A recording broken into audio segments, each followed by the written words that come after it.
Thank you for joining again. And we are continuing on trying to figure out why is the Bible unique and what do we know. So till now we have seen that we believe that God exists. And we have been in the search of saying, how do I know whom to worship? Or how do I know which God? Or how do I know how to worship God? And we end up finding that a book called the Bible. And we have looked in the Bible and we found that it was written by many people, but the agenda and the message and its understanding still remains same. That human beings are evil and there's a good God and there's a good God who loves people and he wants to talk to people and he's talking to people and he is active in their lives. And this is a God that you should pray and worship. We also saw that there was no institution that was fundamentally joined and clubbed in together to write it. No common agenda or preface or stuff, but rather this was somehow being collected in, and the message had some validity and something quite strange about it. There's something quite unsurely and unsettling about it, and we want to know what it is. So, so Bible is cool, but you know, I like this meme. It's like Tom Sawyer and Huckleberry Finn, A Fault in a Star is cool, but it's obviously fiction. So, is the Bible just a book of fiction? That's one of the questions most people have in their minds.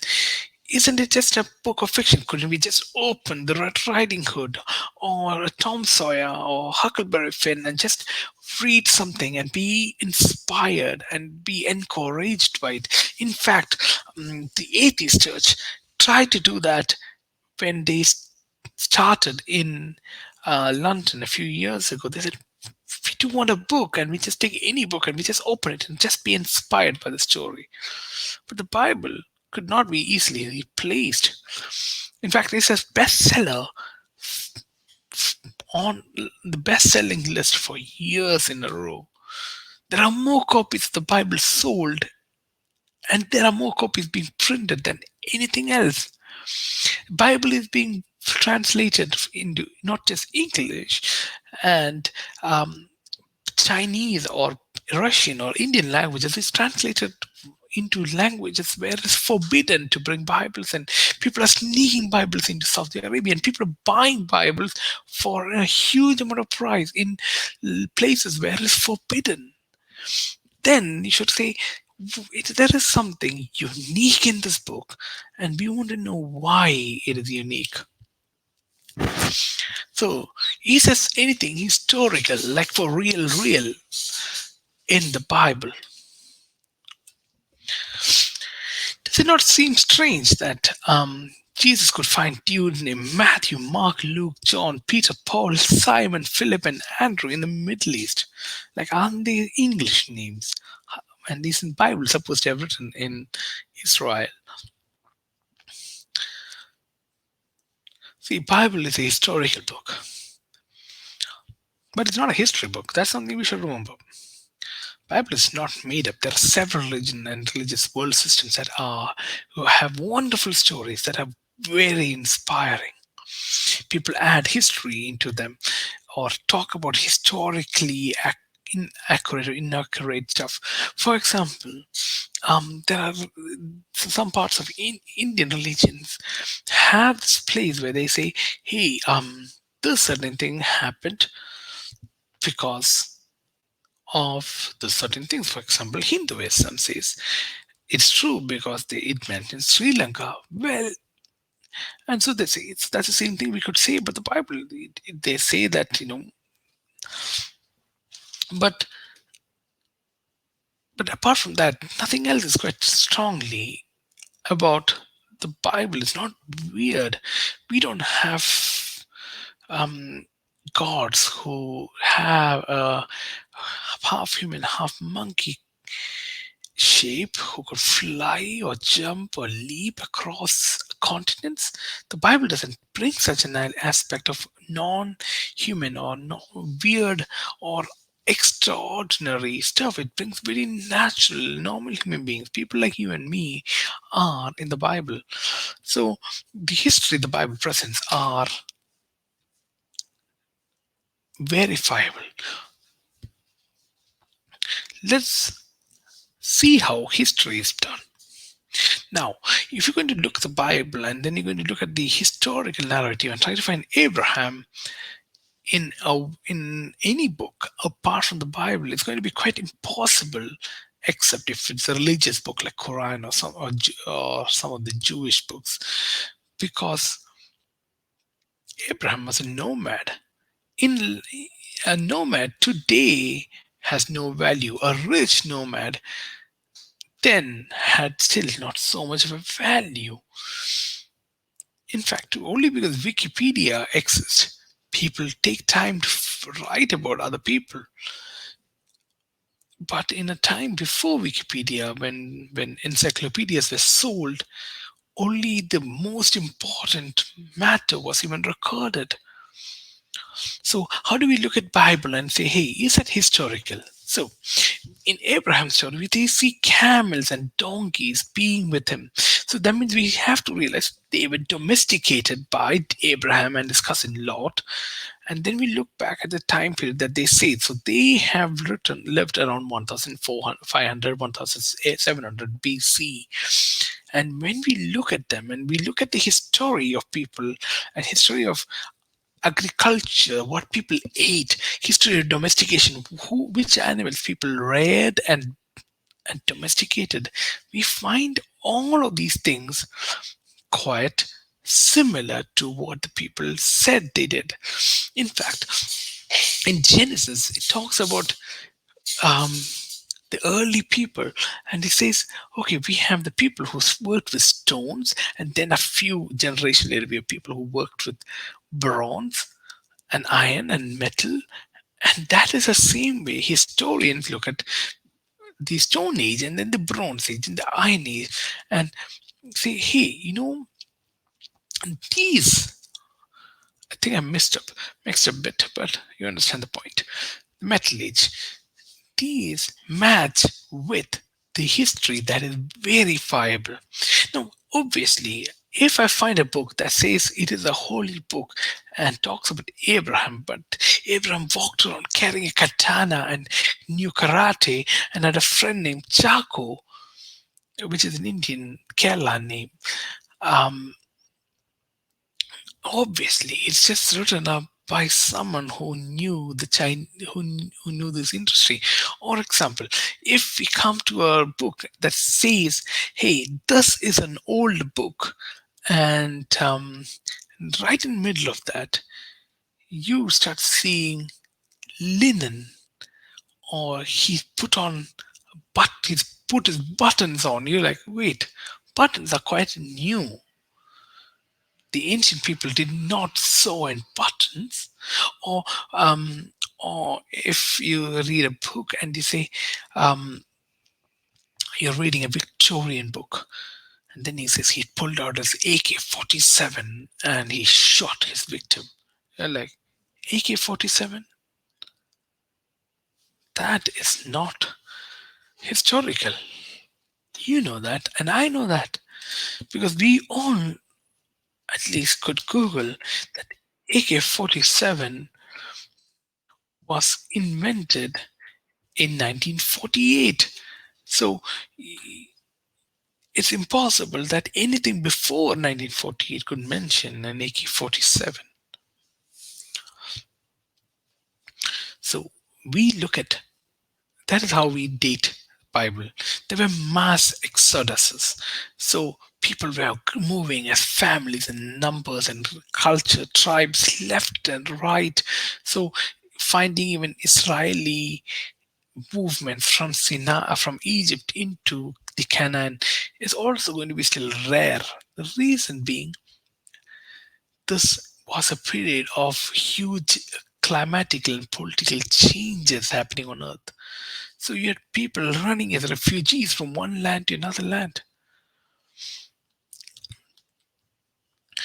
But then there are things that came. For example, the Bible in Second Kings 7:26. Now, if you remember, Second Kings was written around 600 BC, and they mention there's a people called the Hittite people. No one believed it. Archaeology said no, there were no such people. Till in 1876, in a cave or in an archaeological survey, they came to find out that these people were called the Hittite people, and they lived quite north of the mountains. And they started digging up those regions, and they're like, wait, we found settlements. So, so then they're like, wait, the Bible was true, at least in that aspect. King David was never believed to exist. They thought he was a myth, just like we have Hercules or King Arthur.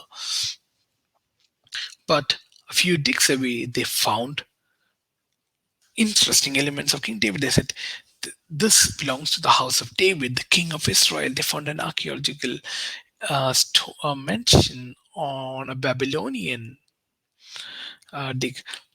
For example, now look at this. These are the kings of Israel after David and Solomon. We have Rehoboam and Jehoram. And after them, we had a number of kings: Abijah, Nabab, Basha, Asa, Zimri, and then here Omri, Ahab, Jehoshaphat, and all the way down. So Omri, Ahab, Jehu, Joshua, Jotham, Asa, Hezekiah, Manasseh, these kings have been found in records, non-biblical records. From historical art digs, they found these kings mentioned either memorabilia like coins or stamps or seals, or the other things about letters written by other kings to them, or letters written from them to other kings. And these are now historical facts. Like Israel then and even now is a very small nation. They are never as big as the Chinese dynasty. Even the Chinese dynasty never has a clear record of everyone who ruled. And this was a time before Wikipedia, so we could not find people writing historical documents. But now, if you look on Wikipedia, list of biblical figures identified in extra biblical sources, the list is just massive. What does it prove? It proves that the Old Testament, or things before Christ, they were true. They were not a cultural stuff. They were not made up by a culture of Jews to boost their identity. Agreed, their kings like David might have been called a great king. And in our mind and in our picture of understanding, we would imagine him to be living in something sort of Buckingham Palace. But don't be confused. That's biblical language. That is how our ears and eyes have been trained. We've heard these stories of mighty David, that we think they're too big and massive and had armies larger than the USA. But they were tiny, tiny, tiny countries in this big and world. So you would not find a lot. So whatever you get naturally becomes historical. You don't look for 5 billion copies. You look for a smaller amount.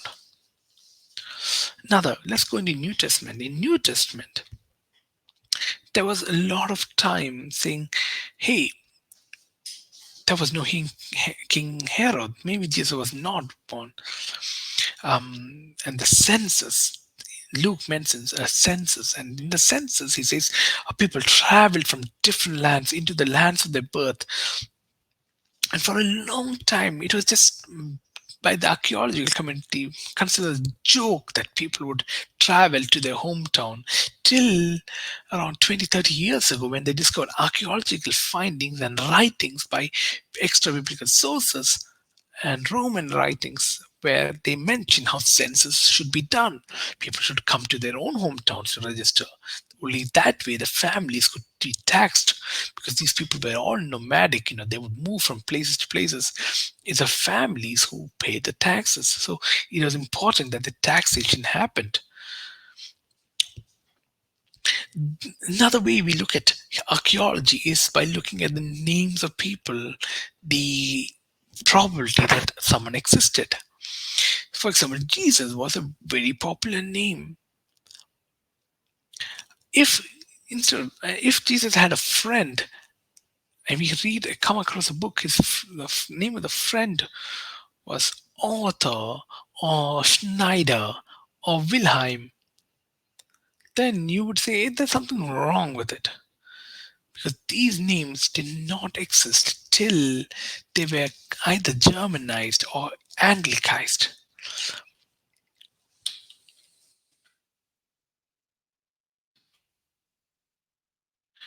Another thing that we look through the archaeology is the biblical language. When you look at history, and because we are so used to them, we always think of them as massive. Like, imagine Jericho. We have all sang the song, "Go, go, Joshua, run the Jericho, run around the walls of Jericho." And we like always thought Jericho as big as the London Roman wall, covering between um, covering a good portion of Thames from Aldgate all the way to Moorgate, and quite big. But the word Jericho is written as Ir, which means encampment, town, dwelling. So it sometimes translates as a city, but mostly it just means dwelling. And no one thought it was a real place. And there's also the war language. They said, we defeated, no one was left in the city of Jericho. And then a few or no, we killed all the Ammonites. And then a few chapters down the line, if in Judges and Kings you read about Ammonites coming and attacking them again, and it's like, wait, didn't they just kill all the Ammonites a few chapters ago? No, this is a propaganda. They would write these and they would just pass it on, so that people knew that they were powerful in that region. So you have this war language coming into it, which would give pride to the readers and fear to the enemies. You'd also have a misconception because of how we see it. Some time ago, they found Jericho. That's almost as small as around 10, 20 trees this way, 10 trees this way. It's quite a small thing.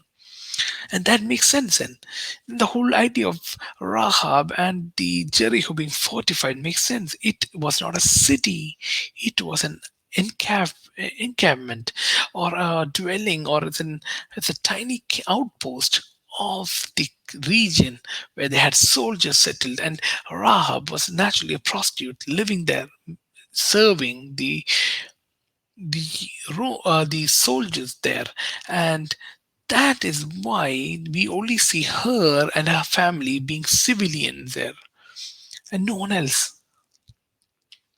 So that's why when we spend time to study the Bible, we need to also understand the language and the context in it. Now, last one before we finish this. Jesus. Did Jesus exist outside the Bible? Or has people outside the Bible said about Jesus? And you've already seen the slides. These were non Christians. They were people who have written about Jesus. So you have Pliny the Younger. He said the followers thought that Jesus was God. Let's put in the next slide. He lived in AD 98. And his writing was written in AD 98, or at least that's what we've dated in, which is just 60 years from the time Jesus lived. That means if Jesus did not live during the time, or his disciples did not exist during the time, Pliny would not have written that. And if Pliny had written something wrong, people would have come and corrected Pliny and said, hey, why are you making it up? It's not just Pliny. You're Suetonius. He said Jesus was a real man. He was called the Christ. He caused Jewish disturbance. There's nothing else. There's no Christian context in it. He lived in AD 100. So you have Pliny and Suetonius agreeing to each other. In Bar Serapion was a Jewish person, and he remembered that Jesus was called a wise king. The Jews wanted him dead, and his teaching still remains among us. And this is, and in fact, cross. Jesus was crucified was mentioned by him in AD 73, which is less than 60 years, 50 years from the time Jesus was crucified. I mean, someone who was alive and who saw the crucifixion of Jesus Christ was still alive. Thales, 80, 50, just 20 years after. That means even Jesus' disciples were still alive. Jesus died and he was crucified. And during his crucifixion, or around that time, there was darkness and earthquake. And for a long time, people thought it's just a figurative writing to say that there was darkness at 3 o'clock. But um, but from Thales' writing, he talks about it being an eclipse of the sun, and you're like, oh, it's a solar eclipse, so it makes sense why it became dark at 3. Or you have Josephus. He's a Jew, and Jesus says he was a wise man, and his followers were there, and he has reported resurrection. They are just, and most of these people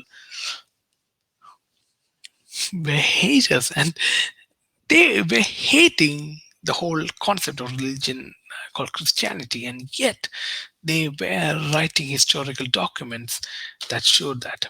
Another one. This is a graffiti found um, around second century, and it states in this crude graffiti that's here, and someone has happily managed to draw it in. He says, Aleximenes worshipping his god. Marcus Cornelius Fronto, a second century Roman orator and rhetorician, asserted the religion of Christian is foolish. They're worshipping a crucified man. Even the instrument of his punishment, they're worshipping the cross. The Christians carried the cross. They said they are worshipping the head of a donkey or an ass, and their nature is of their father, evil. And you're like, wait, what? You see, Christianity and Jesus did exist. From outside Bible, we know that these existed. That means the Bible is not making up any of these facts. I'm not telling you here that these are true, but I'm saying you that these are facts. I'm not telling you that people have added words or removed words from it.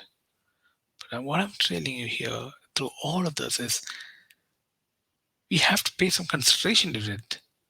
It is as good as a science text. We'll figure out more about this.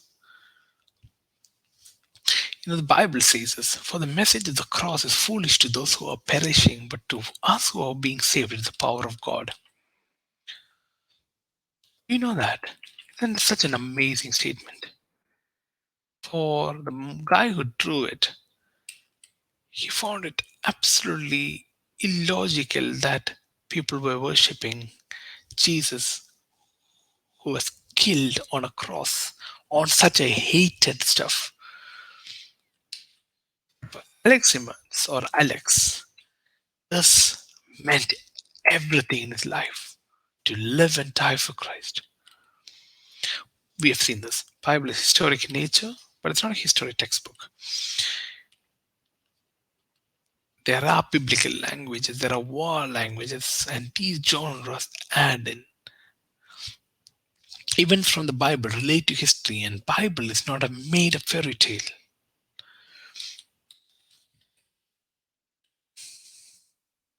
And archaeology confirms this history, and Jesus existed, and Jesus said he is God, and history confirms that he existed, and people believed that he was God. Next one, we would look at the manuscript. So thank you all for joining me today. God bless you.